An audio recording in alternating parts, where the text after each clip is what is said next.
우리가 잘 아는 십계명은 출애굽기 20장과 신명기 5장에 나와 있습니다. 그 10가지의 계명은 사실은 현재에도 그대로 우리에게 적용이 되는 하나님의 법인데요. 그 십계명은 다음과 같습니다. 너희는 내 앞에서 다른 신들을 섬기지 말라. 너희는 내 앞에서 그 어떠한 모양을 본떠서 우상을 만들지 말라. 너희는 주 하나님의 이름을 함부로 부르지 마라. 안식일을 거룩하게 지켜라. 부모를 공경해라. 살인하지 마라. 간음하지 말라. 도둑질하지 말라. 이웃에게 거짓 증언을 하지 말라. 그리고 이웃의 집을 탐내지 말라. 이 10가지의 이 계명을 가만히 들여다보면 이제 학자들마다 이 십계명을 이제 해석하는 어떤 방식이 좀 다르긴 한데요. 1계명부터 4계명까지가 하나님과의 관계 속에서 나온 계명이고 5계명부터 마지막 10번째 계명까지가 이웃과의 관계 속에서 나온 계명이다. 이렇게 관계를 통해서 십계명의 구조를 나누기도 합니다. 십계명의 해석에 아주 뛰어난 통찰력을 보여준 분 가운데 한 분이 제가 개인적으로도 존경하는, 물론 고인이 되셨지만, 이 프랜시스 셰퍼라는 분인데요. 이 프랜시스 셰퍼는 이 십계명을 다음과 같이 이해하고 해석하는 뛰어난 통찰력을 보여줍니다. 마지막 10번째 계명이 내 이웃의 집을, 즉 이웃에 속한 그 어떤 것도 탐내지 마라. 그러니까 탐심을 부리지 마라. 탐욕을 갖지 마라. 이렇게 말합니다. 자, 그런데 첫 번째 계명이 뭐냐면 우상 숭배하지 말라는 거거든요. 근데 사도 바울이 골로새 3장 5절에 보면 탐욕이 곧 우상 숭배다 이렇게 얘기를 합니다. 자, 그러니까 첫 번째 계명 우상 숭배하지 말라는 것은 골로새서의 표현대로 하면 탐욕을 부리지 말라 이렇게 우리가 거꾸로 신약을 우리가 십계명에 좀 적용해 볼 수가 있는 것이죠. 그리고 마지막 10번째 계명은 말 그대로 내 이웃에 있는 것들, 그것이 무엇이든 간에 내 이웃의 집, 이웃에게 속한 것을 탐내지 마라, 탐욕을 부리지 마라 이렇게 말하고 있습니다. 그래서 십계명의 첫 번째 계명과 10번째 계명이 사실은 같은 내용인 거예요. 탐욕을 부리지 마라, 탐심을 내지 마라.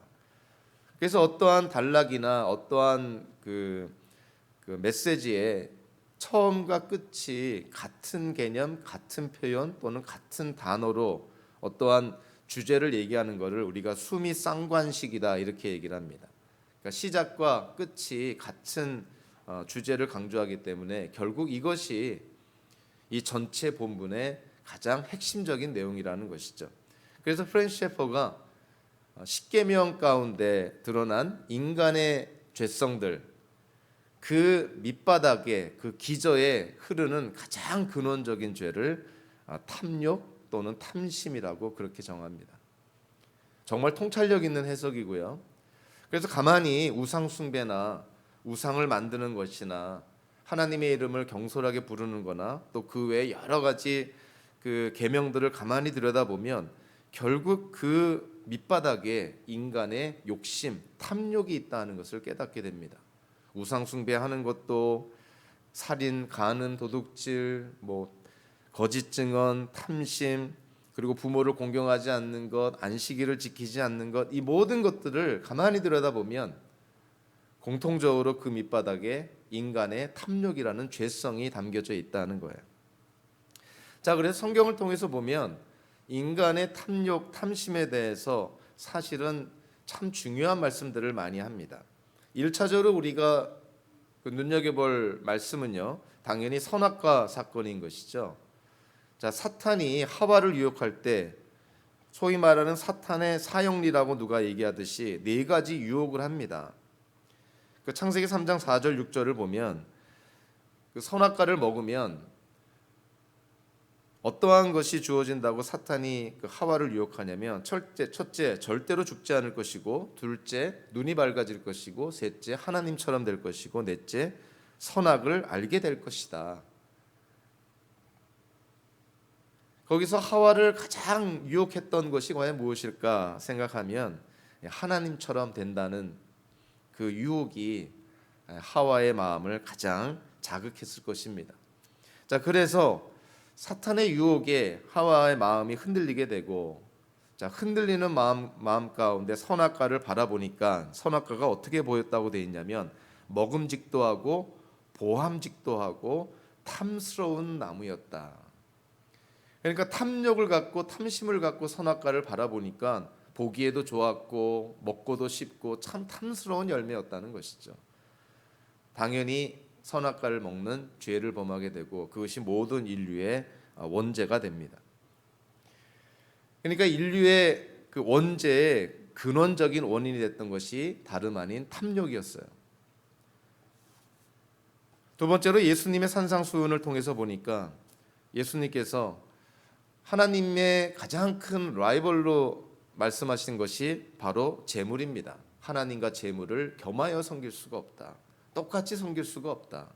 하나님을 중하게 여기면 재물을 경하게 여길 것이고 만약에 재물을 중요하게 여기면 하나님을 업신여기게 된다는 것이죠. 그래서 예수님께서 하나님과 재물은 결코 병행이 되고 병립이 될 수가 없다. 같이 갈 수 없다. 이렇게 얘기를 합니다. 그러니까 하나님을 섬기던 재물을 섬기던 양자택일을 해야 된다는 것이죠. 사도 바울이 그의 영적 아들이자 그의 후배 목회자인 디모데에게 목회 서신을 통해서 사실은 목회는 이렇게 해야 된다 하고 그 가르쳐준 그 내용이 그 적혀진 서신서가 디모데전서, 후서 그리고 디도서라는 목회 서신입니다. 근데 디모데전서 6장 9절 10절에 보니까 신약 성경에서 가장 그 탐욕에 대해서 정말 적나라하게 그 지적한 내용 가운데 하나가 바로 이 사도 바울의 목회 서신에 있는 디모데전서 6장 9절 10절의 말씀입니다. 사도 바울이 디모데에게 어떻게 권면하고 있냐면 이렇게 말씀합니다. 그러나 부자가 되기를 원하는 사람은 유혹과 올무와 여러 가지 어리석고도 해로운 욕심에 떨어집니다. 이런 것들은 사람을 파멸과 멸망에 빠뜨립니다. 돈을 사랑하는 것이 모든 악의 뿌리입니다. 돈을 쫓다가 믿음에서 떠나 헤매기도 하고 많은 고통을 겪기도 한 사람이 더러 있습니다. 그러니까 사도 바울은 아주 극단적으로 얘기하는 것이죠. 모든 악의 뿌리가 어디에 있다고 말하고 있냐면 돈을 사랑하는 것이다. 그거를 일반적으로 표현하면 바로 탐욕이라는 것이죠. 분수에 넘치는 욕심을 부리는 것, 자기의 위치, 자기의 자리를 벗어날 정도로 욕심을 부리는 것, 그렇게 탐욕, 탐심을 부리는 것이 모든 악의 뿌리다라는 거예요.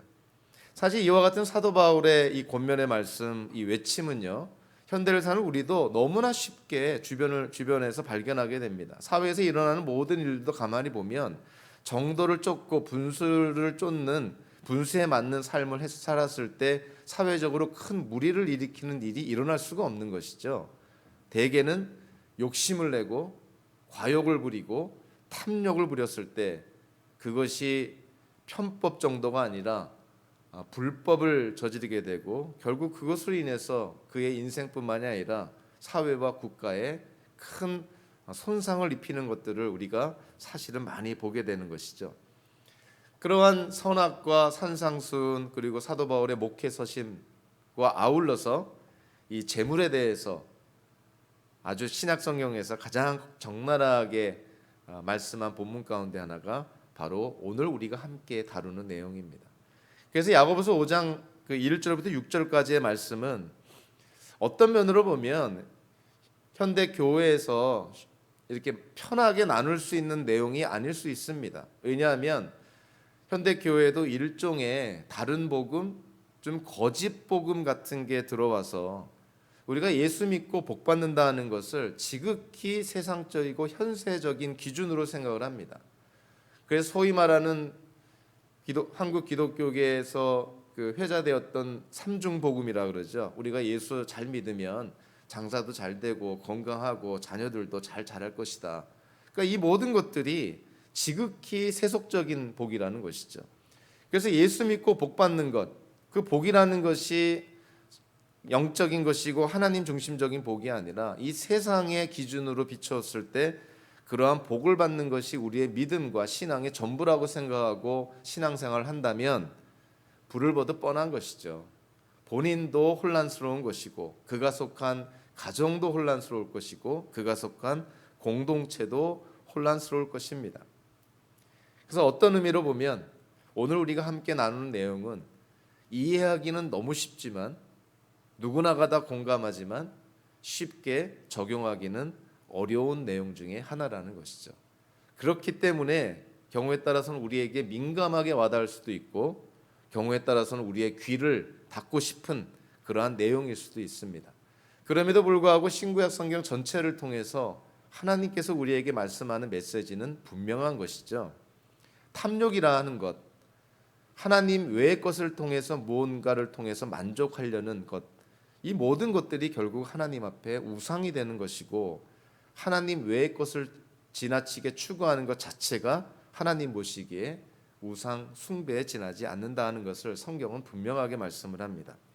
자, 이제 오늘 본문으로 한번 들어가 보면 먼저 오늘 본문에서 사도 야고보가 도대체 누구에게 오늘의 말씀을 전하고 있는가, 사도 야고보가 오늘의 말씀의 대상을 누구로 삼고 있는가를 우리가 한번 좀 볼 필요가 있는데요. 자, 5장 1절에 보니까 한마디로 이렇게 말하고 있죠. 자, 부자들은 들으십시오. 즉 5장 1절부터 6절까지의 그 내용에 사도 야고보가 누구를 대상으로 누구를 염두에 두고 이 말씀을 하고 있다고 얘기하고 있냐면 부자들이라는 거예요. 성경학자들이 여기에 대해서 상당히 많은 그런 이견과 논란이 되고 있습니다. 그것이 뭐냐면 5장 1절에서 언급한 부자들이 과연 이들이 기독교인들일까 아니면 불신자들일까? 기독교인이라고 생각하는 그런 학자들이 주장하는 근거도 있고요. 불신자들이라고 주장하는 학자들이 주장하는 근거들도 있습니다. 그래서 분명치는 않아요. 그러나 야고보 사도가 4장 11절부터 5장 6절까지 우리가 이 세상으로부터 우리를 순결하게 지켜야 된다는, 즉 세속화되는 것을 우리가 막아야 된다는 그러한 측면에서 세 개의 작은 단락을 통해서 각각의 다른 대상들을 선택해서 같은 메시지를 주고 있는 걸 우리가 고려한다면 여기서 말하는 부자들은 그리스도인들이라기보다는 불신자들일 가능성이 훨씬 더 많다고 저는 생각을 합니다. 4장 11절 12절에서 첫 번째로 사도 야고보가 대상으로 삼았던 사람은 교회 안의 기독교인들이죠. 그리고 4장 17절 13절부터 17절까지 사도 야고보가 그 대상으로 삼았던 사람들은 세상 속에서 비즈니스 사업을 하는 크리스찬 실업가들을 대상으로 합니다. 점점 그 어떤 대상의 어떤 그 변화를 우리가 느끼게 되는데, 그러다가 5장 1절부터 6절까지로 오면 이제는 아예 하나님을 하나님으로 인정하지 않는 불신자들인 부자들을 사도 야고보가 그렇게 말씀의 대상으로 삼고 있다는 것을 우리가 쉽게 이해할 수가 있죠. 특별히 오늘 본문에서 눈에 띄는 것 중에 하나가 뭐냐면 사도 야고보가 한 표현들을 가만히 들여다보면 구약 성경의 선지자들이 썼던 표현들과 아주 유사한 표현들을 사도 야고보가 쓰고 있다는 거예요. 특별히 그 1절에 보면 울다, 부르짖다, 그리고 비참한 일들, 이런 표현들은 사실은 구약 성경 히브리어로 쓰여진 구약 성경을 헬라어로 번역한 70인역의 선지서들을 보면 이러한 단어들이 사실은 많이 사용이 되는데, 울다, 부르짖다, 비참한 일들로 번역된 이 헬라어 단어들이 주로 어디에 많이 사용되냐면 선지서에 많이 사용이 됩니다.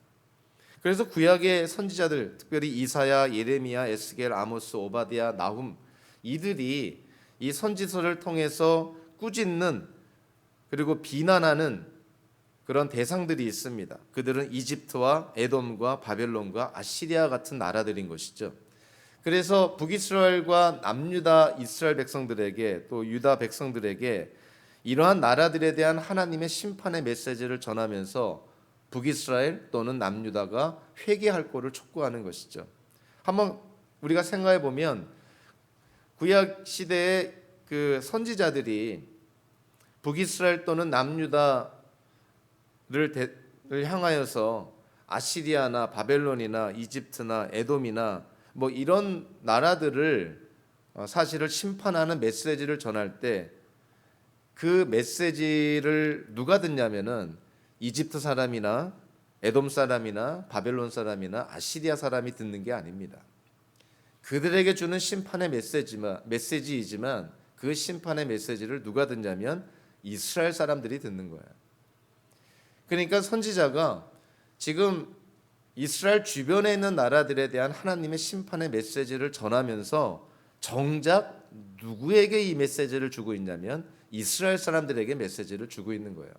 즉 이스라엘 사람들에게 여러분들은 하나님의 택함 받은 백성이니 하나님의 언약의 백성이니 이스라엘 주변의 나라들처럼 그렇게 살아서는 안 된다는 것을 강조하는 것이죠. 그러니까 메시지 자체는 이방 나라들에 대한 심판의 메시지지만 정작 그 메시지를 누가 듣기를 원하냐면 이스라엘 백성들이 듣기를 원하는 것이에요. 그러니까 오늘 본문도 이 야고보서 5장 1절부터 6절까지를 가만히 보면 이 문맥적으로나 이 어떤 야고보서의 흐름을 통해서 보면 여기서 부자들은 분명 교회 밖에 있는 사람들, 불신자들인 것이 거의 확실합니다. 그런데 왜 이 메시지를 교회 안에 성도들에게 이 메시지를 줬을까? 우리가 5장 1절부터 6절까지는요. 부자들, 즉 믿지 않는 그냥 불신자들, 부자들에게 주는 메시지지만 정작 이 메시지는 불신자들인 그들이 듣는 것이 아니라 교회 안에 성도들이 듣고 있다는 거예요. 그러니까 야고보 사도가 이 메시지를 전할 때 정작 야고보 사도의 마음에 그 심중에 있는 대상은 누구냐면 교회 안의 성도들이라는 것이죠. 마치 구약의 이스라엘 선지자들이 이방 나라들에 대한 심판의 메시지를 전하면서 그 메시지를 북이스라엘과 남유다가 듣기를 원했던 것처럼 야고보 사도도 그런 선지자들의 마음처럼 교회 밖에 불신자들인 이 부자들에 대한 심판의 메시지를 전하면서 이 메시지를 교회 안의 성도들이 듣고 경각심을 갖고 깨닫기를 원했다는 거예요. 그러니까 오늘 본문은 불신자들인 그리고 그 당시에 극소수에 해당되는 대지주들, 지금으로 말하면 뭐 재벌급들이라고 볼 수가 있겠죠. 그런 극소수에 해당되는 사람들에 대한 이 메시지지만 오늘의 메시지는 정작 모든 기독교인들이 들어야 할 메시지라는 거예요. 그래서 저와 여러분들이 오늘의 본문이 남의 얘기가 아닙니다. 난 부자가 아닌데, 나는 대지주가 아닌데, 나는 재벌과 같은 그런 사람들이 아닌데, 그렇게 생각하면서 오늘 메시지는 나와 관계없다 이렇게 생각할 것이 아니라는 거예요. 그래서 오늘의 메시지는 정말 모든 성도들이 귀담아 들어야 될 메시지라는 것이죠. 자, 이 불신자들이면서 이 부자들이 놓치고 있는 게 뭐냐면, 자, 그들은 하나님 없이 눈에 보이는 세상이 전부기 때문에 이 세상이 전부기 때문에 세상 것들을 추구합니다. 그러다 보니까 그들이 놓치는 게 뭐냐면 1절 중반부에 나온 것인데, 여러분 즉 부자들에게 닥쳐올 비참한 일들, 그들에게 닥쳐올 비참한 일들, 이거는 우리가 이 세상 살면서 이런저런 모양으로 겪는 모든 사람들에게 일어나는 고난을 의미하는 것이 아니에요. 그들에게 닥쳐올 비참한 일들이라는 것은 종말에 세상 끝날 때 하나님 앞에 그들이 받을 심판을 의미합니다. 그러니까 종말에 그들에게 임할 하나님의 심판을 지금 그들이 깨달아야 된다는 거예요. 근데 정작 그들은 이런 종말에 임할 하나님의 심판을 전혀 생각하지 않고 뭐 아마 인정하고 싶지도 않고 믿고 싶지도 않은 것이죠. 눈에 보이는 물질이 전부니, 하나님 없는 이 세상이 전부니 그들은 종말이고 마지막 심판이고 염두에 두지 않고 그들은 그들이 원하는 대로 살아가고 있는 것이죠. 그래서 사도 야고보가 이런 종말 의식, 종말에 일어날 하나님의 심판을 전혀 고려하지 않는 그들에게 그래도 두 가지 지침을 내립니다. 일종의 명령어를 사용합니다. 첫 번째 명령어는 자, 들으십시오라고 번역을 했지만 사실 원어적으로 보면 영어 성경도 그렇지만 오라라는 의미가 더 맞아요. 오라, 부자들이여 와라, 이런 거예요. 저 멀리서 니네들 마음대로 살려 하지 말고 하나님 앞으로 오라는 것이죠. 와서 하나님의 말씀을 들으라는 것이죠. 자, 그러면서 그들에게 세상 종말에 임할 그런 하나님의 심판을 생각하고 어떻게 하라고 말하고 있냐면 울며 부르짖어라 이렇게 표현하고 있습니다. 이게 그 동사가 두 개가 이제 뭐 같이 나와 있는 것 같은데요. 그럼에도 불구하고 본동사는 하나입니다. 그 본동사가 뭐냐면 울어라라는 거예요. 울어라. 부자들이여 울어야 된다. 왜냐하면 세상 종말에 여러분들에게 닥칠 하나님의 심판을 생각하면 지금 웃고 떠들고 만세 부르며 살 시간이 없다는 거예요. 울어야 된다는 거예요. 근데 어떻게 울어야 된다고요? 부르짖으면서 울어라. 너에게 닥쳐올 그 비참한 일들, 세상 종말에 임할 하나님의 심판을 생각하면서 하나님께 부르짖으면서 울어야 된다는 거예요. 그런데도 지금 세상의 부자들은 어떻다는 거예요? 아무 생각 없이, 뒤에도 나오지만 세상 마지막 날에도 재물을 축적하고 싸우면서 아무 생각 없이 살아가고 있다는 것이죠.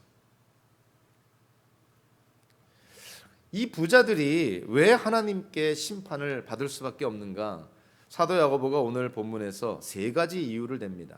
그 세 가지 이유는 저와 여러분들이 특별히 물질 만능주의에 젖어 있는 이 세상에서 우리가 살아갈 때 하나의 좋은 성경적인 지침이 되는 것이죠. 이러한 잘못을 피해야 된다는 것이죠. 왜 이 부자들이 심판을 받아야 됩니까? 자, 5장 2절 3절을 보니까 한마디로 이들은 분에 넘치게 과도하게 재물을 축적하고 있다는 거예요. 이게 저축의 수준이 아니에요. 미래를 대비하는 저축의 수준이 아닙니다. 뭐 자녀들을 위해서 학자금, 뭐 이 대학 등록금을 위해서 미리미리 준비하고 저축하고 이런 게 아니에요. 이들이 짓는 하나님께 지은 죄는 과도하게 축적하고 있다. 한마디로 말해서 그들에게는 돈이 전부다, 이렇게 얘기하고 있는 거예요. 근데 사도 야고보가 2절 3절에서 보니까 부자들이 생각하는 그 돈, 그들이 쌓고 있는 그 축적하고 있는 재물이라는 것들이 얼마나 유한하고 일시적인지를 특별히 강조를 합니다.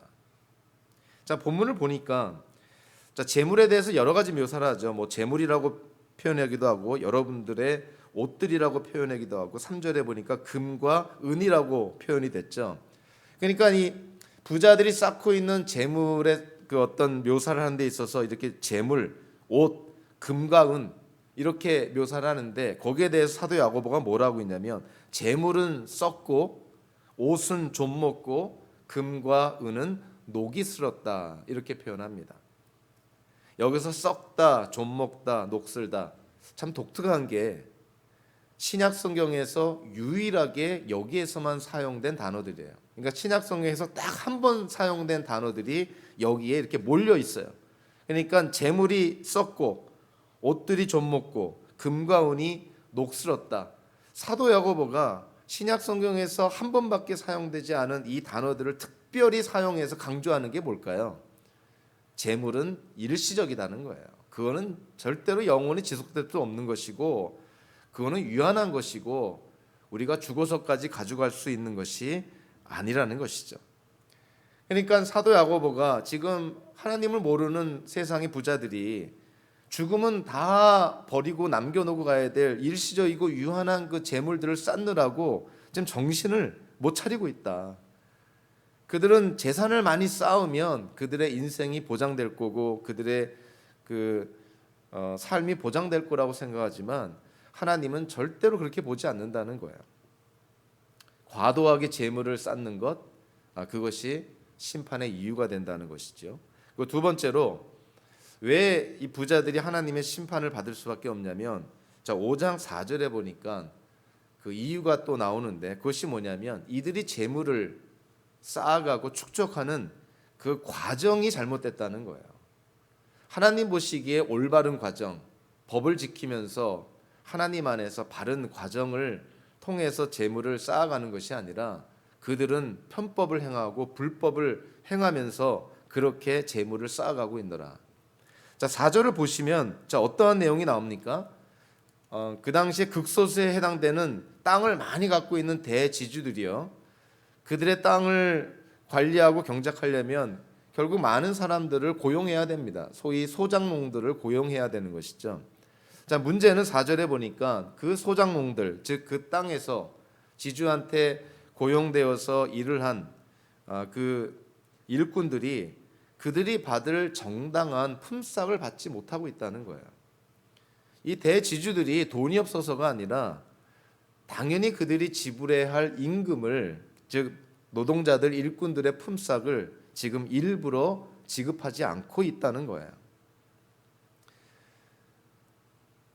즉 노동자들 일꾼들의 품삯까지 착취하면서 재물을 쌓고 있는 것이 사도 야고보가 지금 그 당시에 부자들을 묘사하고 있는 것입니다. 참 옛날이나 지금이나 사람 사는 사회에서는 별반 다르지 않죠. 지금도 사실 임금 문제, 임금이 지급되지 않아서 고용주는 떵떵거리고 재산을 쌓고 그렇게 살아가고 있는데 정작 그 노동의 대가를 받지 못하는 그런 노동자들이 현대 사회에도 얼마나 많습니까? 그러니까 하나님께서 지금 이 당시에 믿지 않는 이 부자들이 그와 같이 재물을 쌓고 있노라. 그러니까 정당한 방법이 아니라 지불해야 할 거를 지불하지 않으면서 어찌 보면 노동자들의 품삯을 착취하면서 재물을 쌓고 있다는 거예요. 그러니까 그들이 하나님께 심판을 받는 것, 공의로운 정의로운 하나님의 기준에 보면 피할 수 없다는 것이죠. 자, 그런데 더 안타까운 사실이 뭐냐면 자, 이 4절에 보니까 지금 누가 이 불공정하고 불평등한 이 상황을 지금 외치고 있냐면 일꾼들이 외치는 것이 아니라 품삯이 소리를 지르고 있다 이렇게 묘사를 합니다. 이게 참 비유적인 표현인 것 같지만 어찌 보면 그 당시의 상황을 아주 적나라하게 표현한 그런 내용이라고 저는 생각을 해요. 그것이 뭐냐면 지금 노동자들이 자기들이 받을 품삯을 제대로 받지 못하고 있는 상황인데 자신들의 상황을 적법한 절차를 통해서 정당한 방법으로 호소할 수조차 없는 상황이라는 거예요. 그러니까 불의를 당하고 불법의 어떤 피해자가 됐더라도 그거를 하소연할 수 없는 상황에 있는 사람들이 이 당시에 소작농들이었다는 것이죠. 그러니까 세상에 법은 있어도 그 당시 사회에 법은 있어도 그 법이 가진 자와 권력자들에게 유리한 법이지 노동자와 그 당시에 가난한 자들을 위한 법이 아니었다는 걸 우리가 깨닫게 되죠. 그들의 입조차 지금 닫혀버린 거예요. 그러니까 하소연조차 할 수 없는 그러한 상황 속에 이들이 놓여 있다. 오죽했으면 그들이 받지 못할 품삯이 소리를 지르고 있다. 이렇게 묘사하고 있지 않습니까? 자, 그런데 하나 우리에게 희망이 되고 위로가 되는 것이 품삯이 소리를 지르고 있는데 그 소리를 누가 듣는다는 거예요? 전능하신 하나님께서 들으신다는 거예요. 세상의 법정은 가진 자의 편이고 세상의 권력자들은 가진 자의 말에 귀를 기울일지 모르지만 하나님은 이렇게 가난하고 멸시받고 불공정한 대우를 받을 수밖에 없는 을의 처지에 있는 사람들의 소리를 듣는다는 것입니다. 하나님만은 들어주신다는 거예요.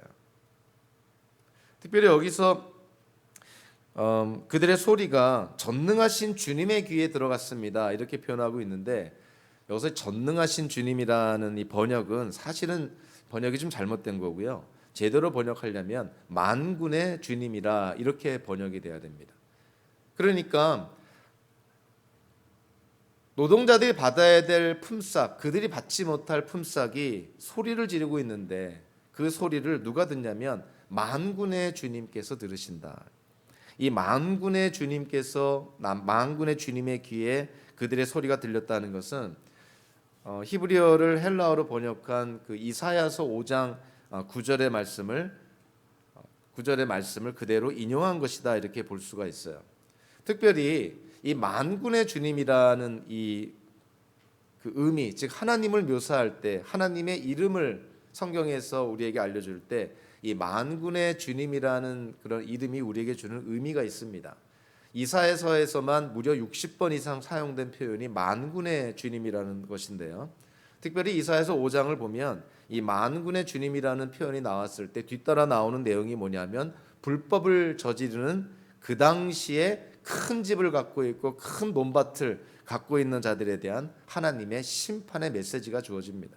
그러니까 야고보 사도가 지금 노동자들의 품삯, 노동자들이 받지 못한 갈취당한 노동자들의 품삯이 만군의 주님의 귀에 들어갔다는 말은 사실은 무엇을 암시하고 있냐면 만군의 주님으로부터의 심판이 이 부자들에게 곧 임할 거라는 심판의 메시지가 암시되어 있는 것이죠. 그러니까 이 야고보 사도가 그 당시에 그 억울한 상황 속에 있는 하소연조차 할 수 없는 그런 힘든 상황 속에 있는 노동자 이 품꾼들에게 사실은 위로의 메시지를 전해줍니다. 여러분들의 그런 아우성 또는 호소가 세상 법정에서 통하지도 않고 다른 사람들한테 들리지 않을지 모르지만 만군의 주님은 여러분의 어려움을, 여러분의 호소를 듣습니다. 그리고 여러분의 호소에 따라서 하나님께서 여러분들의 임금을 품삯을 갈취한 이 부자들에 대한 분명한 하나님의 심판이 있습니다. 이렇게 지금 말하고 있는 것이죠. 그러니까 부자가 하나님의 심판을 받는 이유가 그들이 과도하게 축적했을 뿐만이 아니라 재산을 쌓는 과정이 하나님 보시기에 너무나 불법적이고 하나님 보시기에 하나님의 진노를 일으킬 수밖에 없는 방법을 사용하고 있다는 거예요.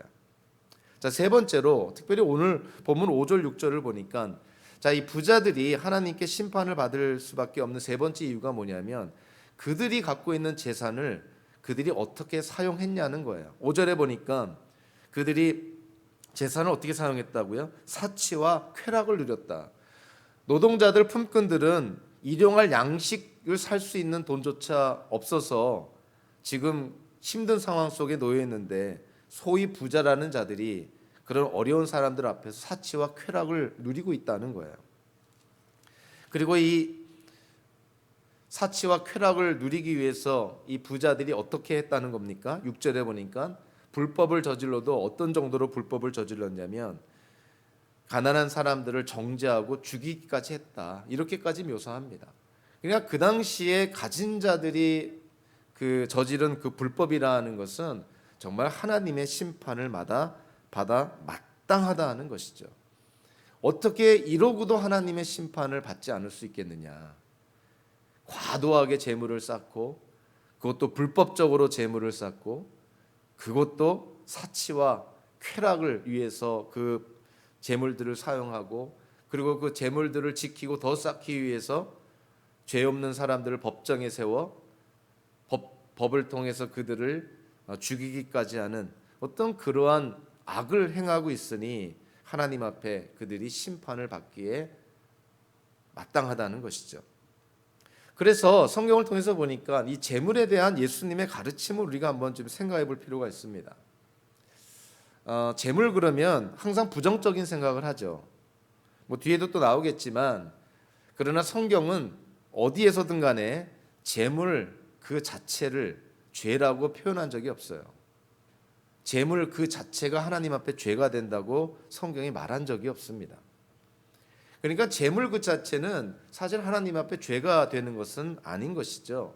그러나 성경의 가르침을 보면 그 재물을 우리가 어떻게 모아서 어떠한 목적으로 사용하느냐 거기에 사실은 성경은 더 초점을 맞춥니다. 산상수훈에 보니까 예수님께서 이렇게 말씀합니다. 오늘 본문과 아주 대조적인 말씀을 하죠. 그 6장 마태복음 6장 19절과 21절에 이렇게 말합니다. 너희는 자기를 위하여 보물을 땅에다가 쌓아두지 말아라. 땅에서는 좀이 먹고 녹이 슬어서 망가지며 도둑들이 뚫고 들어와서 훔쳐간다. 그러므로 너희를 위하여 보물을 하늘에 쌓아두거라. 거기에는 좀이 먹고 녹이 슬어서 망가지는 일이 없고 도둑들이 뚫고 들어와서 훔쳐가지도 못한다. 너의 보물이 있는 곳에 너희 마음도 있을 것이다. 자, 오늘 본문에서 야고보 사도가 이 당시에 부자들이 갖고 있는 재물에 대해서 어떻게 묘사했습니까? 세 가지 단어를 사용했죠. 그들의 재물은 썩을 것이고 그들의 재물은 좀 먹을 것이고 그들의 재물은 녹이 슬 것이다. 산상수훈에서 예수님의 말씀과 비교해 보면 예수님께서는 세상의 물질이 다 그렇다는 거예요. 그렇게 일시적이고 유한하다는 거예요. 자, 그러니까 재물을 어디에다 쌓아두라는 거예요? 하늘에다가 쌓아두라. 즉 하나님의 나라를 위해서 사용해라. 거기에는 좀이 먹거나 녹이 슬거나 썩는 일이 없다. 도둑들도 뚫고 들어오지 못한다. 안전하다는 거야. 아주 쉽게 표현하면 이 세상에 있는 것들에 투자하지 말고 하나님 나라에 투자하라는 거야. 그랬을 때 하나님께로부터 오는 분명한 그 투자에 대한 하나님의 응답이 있다는 것이죠. 누가복음 12장 16절부터 21절까지 예수님께서 어리석은 부자의 비유를 통해서 또 이렇게도 말하는 것이죠. 소출이 많은 부자가 이걸 어떻게 할까 고민하다가 기존의 곡간을 헐어버리고 더 큰 곡간을 지어서 그 많은 수확물들을 거기다 쌓아두고 그것들을 바라보면서 안전하다, 먹고 마시자, 몇 년 동안은 내가 아무 문제 없을 것이다 이렇게 생각할 때 하나님께서 그 부자의 영혼을 취해버리면 그 곳간에 쌓아둔 재물이 누구의 것이 되겠느냐. 그러니까 예수님의 이 비유를 통해서도 재물이라는 것은 이거는 일시적이고 유한할 뿐만이 아니라 이 어리석은 부자의 비유를 통해서 보니까 사람이 죽으면 아무리 많이 축적해 놓은 재물도 하나도 가져가지 못한다는 거예요. 그러니까 그 재물을 과도하게 쌓아서 그거를 불법적으로 쌓고 그거를 또 불법적으로 사용하고 그 재물을 유지하기 위해서 불법을 행하는 이 당시의 부자들에 대한 이 야고보 사도의 질책의 메시지는 현대 우리들에게도 똑같은 경고의 메시지를 주고 있는 것이죠. 자, 5장 1절부터 6절까지를 이렇게 보면서 사도 야고보가 진정으로 전하고 싶은 세 개의 메시지를 제가 나름대로 한번 좀 눈여겨봤습니다. 첫째로 성도가 누구이냐에 대한 그 야고보 사도의 메시지를 우리가 좀 볼 필요가 있어요. 4장 11절과 12절에서는 성도란 교회 안에 있는 다른 믿음의 지체를 헐뜯거나 중상하는 자들이 아니다. 하나님처럼 그들을 심판할 수 있는 자들은 성도가 아니라는 거예요. 두 번째로 4장 13절과 17절에서는 성도란 세상에 나아가서 비즈니스를 하고 장사를 하고 사업을 하더라도 하나님과 함께 계획을 세우고 사업을 하는 것이지 하나님 없이 인생의 계획을 세우고 사업을 하는 것은 성도의 자세가 아니다라는 거예요. 그리고 오늘 본문에서는 성도란 하나님보다 결코 재물을 중요하게 여길 수 없는 것이고, 그리고 재물이라는 것은 일시적이고 유한한 것이니 결코 쌓아놓은 축적한 재물을 바라보면서 안정감을 찾는 것은 결코 성도의 자세가 아니라는 것이죠.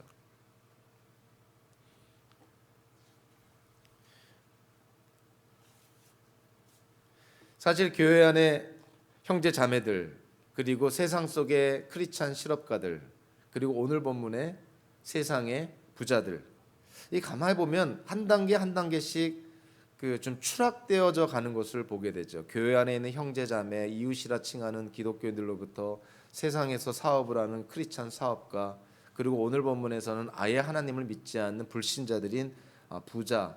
어떻게 보면은 야고보 사도의 그 메시지의 대상이 점차적으로 악화되고 타락되어져 가는 것을 볼 수가 있습니다. 자, 특별히 4장 13절과 17절, 5장 1절과 6절은요. 사실은 긴밀하게 연결이 되어 있습니다.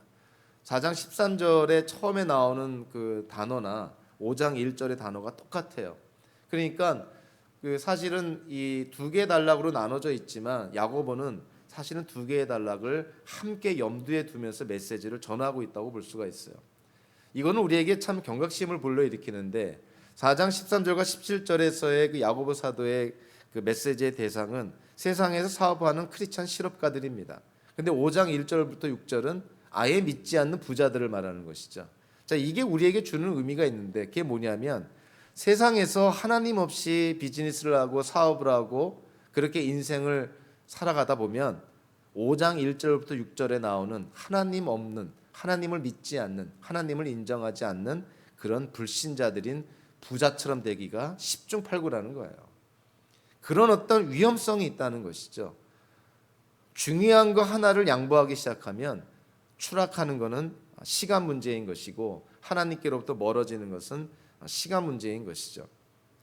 자, 이 부분을 보면서 이 기독교의 역사를 통해서 보니까 그때그때마다 기독교계를 주도했던 어떤 신학적인 기류가 있습니다.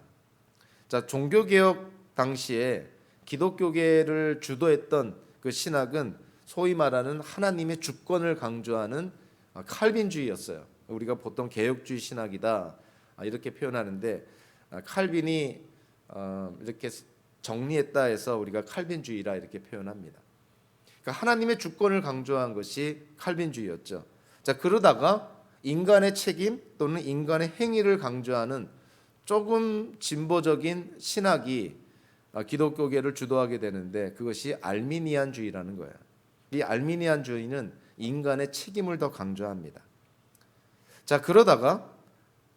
독일의 계몽주의의 영향으로 말미암아 이제는 인간의 이성을 모든 판단의 기준과 잣대로 삼아서 성경의 무엇성이라든가 예수님의 신성을 부인하는 자유주의가 기독교계를 또한 주도하게 되죠.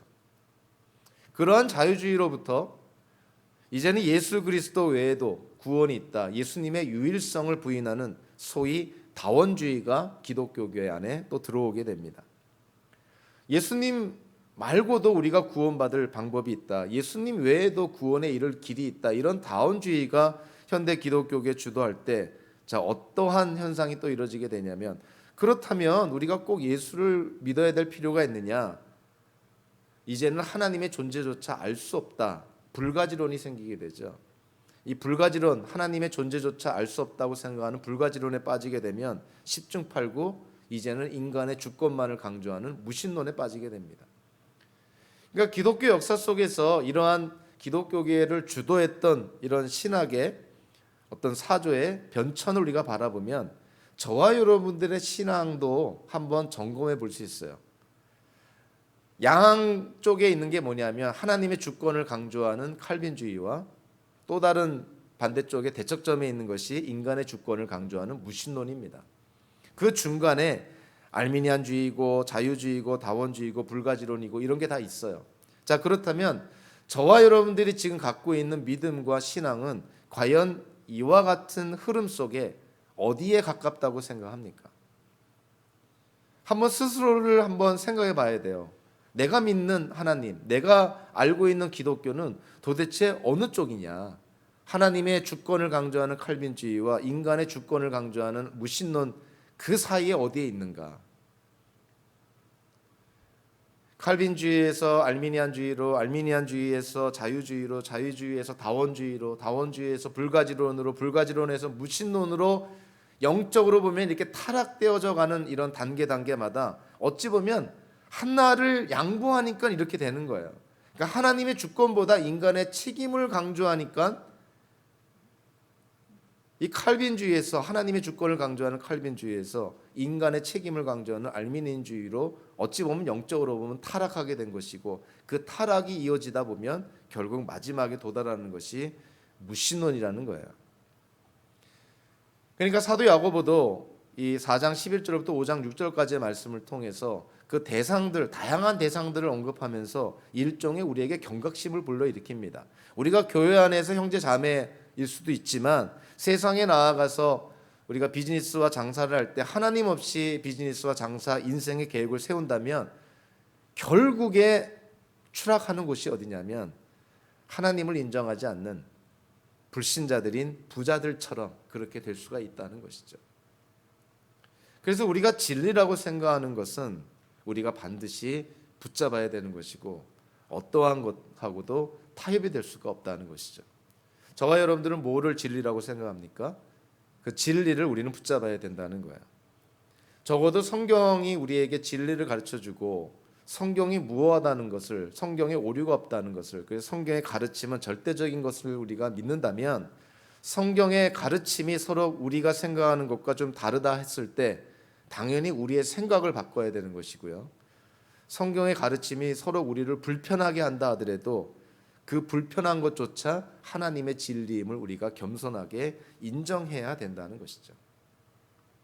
성도는, 성경에서 말하는 성도는 한마디로 하나님의 하나님 되심을 인정하며 하나님의 주권을 인정하는 자가 성도입니다.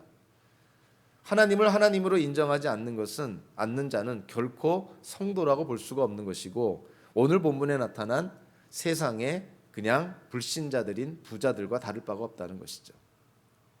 야고보 사도가 오늘 본문에서 또 우리에게 주는 메시지는 재물에 관한 것이죠. 아까도 얘기했지만 재물 그 자체가 죄는 아니고요. 야고보서 안에서만 보더라도 야고보 사도는 재물을 그 자체로 죄라고 얘기하지 않습니다.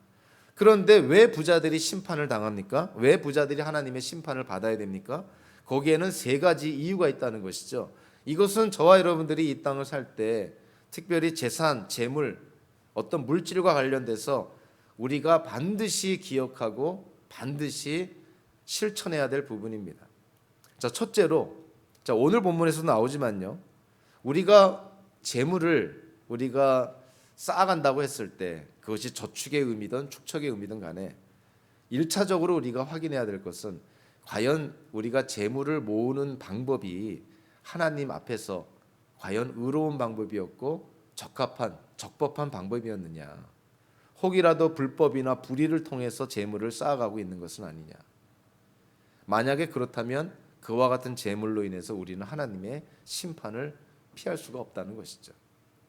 자, 그러니까 저와 여러분들이 나중에 어떠한 일을 또는 어떠한 자리에서 사회생활을 할지 모르지만 우리도 이런저런 모양으로 재산을 갖게 될 것입니다. 근데 그 재산을 가질 때 적어도 하나님을 하나님으로 인정하는 기독교인들이라면은 그 재산이, 우리가 지금 갖고 있는 재산이 적어도 불법적으로 모아진 재산은 아니어야 된다는 거예요.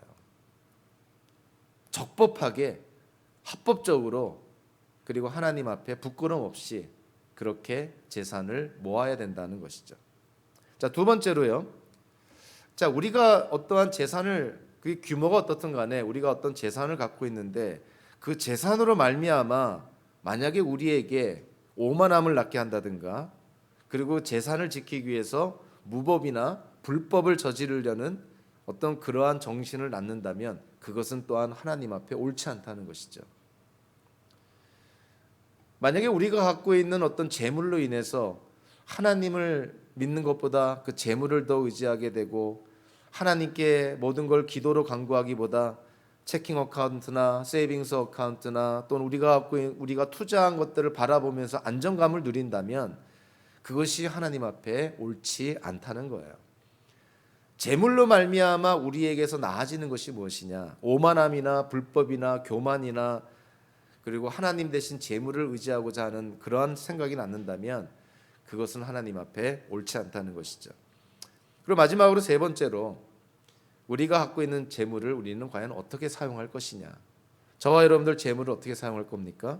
어떻게 사용하느냐에 따라서 재물이 많고 적음을 떠나서 재물을 어떻게 사용하느냐에 따라서 하나님의 심판을 피할 수도 있고 오히려 하나님의 축복을 받을 수도 있다는 것이죠.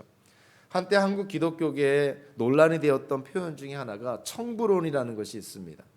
청부론은 문자적으로 깨끗하게 돈을 벌어서 깨끗한 부자가 되자 뭐 이런 거예요. 청부론. 자, 그런데 이론적으로는 참 좋은 말인데 현실적으로 실질적으로는 참으로 위험한 말 중에 하나입니다. 자, 우리 인간이 깨끗하게 돈을 벌어서 깨끗한 부자가 된다. 자, 그런데 하나님께서 부자들에게 말씀하시고 부자들에게 명하는 것이 뭘까요? 너희는 가난한 자들을 돌아봐라. 이웃의 어려움을 돌아봐라. 이웃 사랑을 실천하라는 것이죠. 자, 가진 자가 주변 사람들을 돌아보는 것과 없는 자가, 가난한 자가 자기와 처지가 같은 가난한 자들을 돌아보는 것과 어느 쪽이 더 쉬울까요? 자, 부자가 이웃 사랑을 실천하는 것과 가난한 자가 자기와 같은 가난한 자들에게 이웃 사랑을 실천하는 것, 어느 것이 더 쉬울까요? 다르게 말하면 부자가 겸손해지는 게 더 쉬울까요? 가난한 자가 겸손해지는 게 더 쉬울까요? 우리는 너무나 쉽게 잘 합니다. 부자가 자기를 낮추어서 자기보다 어려운 상황에 있는 이웃들을 돌아보고 그들에게 가진 것을 베풀고 예수님의 이웃사랑의 그러한 계명을 실천하는 부자는 참 드물다 하는 것이 우리가 인정할 수밖에 없는 현실인 것이죠. 자, 그래서 우리가 깨끗하게 돈을 벌어서 깨끗한 부자가 되자 이런 어떤 또 다른 번영신학의 어떤 그런 유혹에 우리가 빠질 것이 아니라 우리가 청부론과 같은 애매한 그런 주장에 우리 자신을 합리화하거나 정당할 것이 아니라 오히려 우리는 청지기 자세를 가져야 돼요. 청지기 자세라는 것은 하나님께서 우리에게 맡겨주신 것을 우리가 하나님의 뜻대로 사용하는 매니저와 같은 자세로 재물을 대하자는 것이죠. 깨끗하게 벌어서 깨끗한 부자가 되려고 노력하기보다 하나님께서 우리에게 맡기신 것을 청지기, 매니저의 자세로 잘 관리하자. 그것이 우리가 가질 마음의 자세입니다. 마지막으로 야고보 사도가 오늘 본문에서 또한 특별히 강조하는 것은 종말에 대한 묘사입니다. 자, 오늘 보면 그 1절에 보니까 여러분에게 닥쳐올 비참한 일들, 이거는 종말에 일어날 하나님의 심판을 의미하는 것이죠. 자, 그리고 3절에 보니까 세상 마지막 날에도, 5절에 보니까 살육의 날 이렇게 묘사합니다. 이 살육의 날은 다른 말로 하면 심판의 날이라는 것이죠. 그러니까 야고보 사도가 지금 세상에 하나님을 믿지 않는 부자들에 대해서 묘사하면서 그들이 지금 망각하고 있는 사실, 그들이 잊고 있는 것이 하나 있다는 거예요. 그것은 뭐냐면 세상은 반드시 종말을 고할 것이고, 그리고 세상의 종말에 하나님의 심판이 임한다는 것을 이 세상의 부자들은 모르고 있다는 거야. 그러니까 사도 야고보가 오늘의 세상의 부자들에 대해서 경각심을 불러일으키는 그런 심판의 메시지를 전하면서 반복해서 강조하는 것이 바로 종말입니다. 세상은 분명히 끝이 온다는 거야. 성경적인 그 시간 관념은 시작이 있으면 끝이 있는 것이죠. 하나님께서 세상을 창조하셨으면 하나님께서 세상을 끝내신다는 거예요. 세상에 창조가 있다면 세상에 종말이 있다는 것이죠. 그리고 세상의 종말에는 모든 이들을 향한 하나님의 심판이 있다는 것을 성경은 분명하게 말합니다. 그러니까 오늘 본문에서 사실은 귀담아 들을 부자는 거의 없지만 그럼에도 불구하고 부자들에게 얘기하는 것이죠. 여러분들 세상의 종말을 기억해야 됩니다. 종말에 임할 하나님의 심판을 기억해야 됩니다. 그리고 거기에 따라서 현재를 살아가야 됩니다. 이렇게 말하고 있는 것이죠. 그 당시 초대교회 기독교인들에게도 똑같은 메시지를 전하고 있어요. 우리는 분명히 세상의 종말을 맞이하게 될 것이고 세상 종말에는 분명 하나님의 심판이 있을 것입니다. 자, 그러니까 현재를 어떻게 살아야 될까요? 이렇게 지금 물어보고 있는 것이죠. 그러니까 종말 의식이 있어야 된다는 것이에요. 세상에 끝이 온다는 분명한 사실을 인정하며 이 땅을 살아야 된다는 것이죠. 제가 목회를 하면서 이런저런 모양으로 직간접적으로 접한 아주 그 도전적이고 정말 저에게 큰 영향을 미친 그 표현 중에 하나가 역시라는 표현입니다. 역시, 거꾸로 본다는 것이죠. 보통 사람들은 현재를 통해서 미래를 보지만 우리 기독교인들은 확정된 미래를 통해서 현재를 바라봐야 된다는 거예요. 그러니까 영혼의 관점에서 현재를 바라봐야 되고 종말의 관점에서 현재를 바라봐야 되고 무덤에서 현재를 바라봐야 된다는 것이죠. 어차피 우리는 다 죽을 거고 어차피 세상은 종말을 고할 것이고, 자, 그럴 때 그것을 전제로 했을 때, 그리고 마지막 날 하나님에 의해서 마지막 심판이 있다는 걸 전제로 했을 때, 그러면 우리는 현재 이 땅에서 어떻게 살아가야 될 것인가? 오늘 본문에 나오는 세상의 부자들은 눈에 보이는 물질이 전부니 종말에 대한 인식도 의식도 믿음도 없으니 그들은 그저 재물을 쌓고 불법을 저지르면서 그 재물을 지키려는 것이 그들의 인생의 전부라는 거예요. 그러나 우리 기독교인들은 그런 삶을 살아서는 안 된다는 것이죠. 특별히 오늘 말씀을 통해서 하나님께서 우리에게 나중에 정말 여러분들에게 하나님께서 큰 재물을 맡길 수도 있어요. 그 자체가 죄가 아닙니다. 그러나 우리에게 맡겨진 하나님께로부터 우리에게 주어진 그 재물을 과연 우리가 어떠한 마음으로 바라보고 또 어떻게 그 재물을 사용하며 또 하나님에 의해서 어떻게 그 재물이 쓰임 받을까, 그것을 우리가 고민하고 거기에 대한 하나님의 지혜를 우리가 받아야 된다는 것이죠. 우리에게 주어진 재능이든 재물이든 그 모든 것이 하나님께로부터 왔음을 우리가 고백하면서 우리가 하나님을 위해서 그 모든 것들을 우리가 사용할 때 정말 마지막 날 마지막 심판에 하나님께로부터 우리 모두가 착하고 충성된 종이라는 그런 하나님의 칭찬을 듣는 저와 여러분들 되시기를 주님의 이름으로 축원합니다. 기도하겠습니다.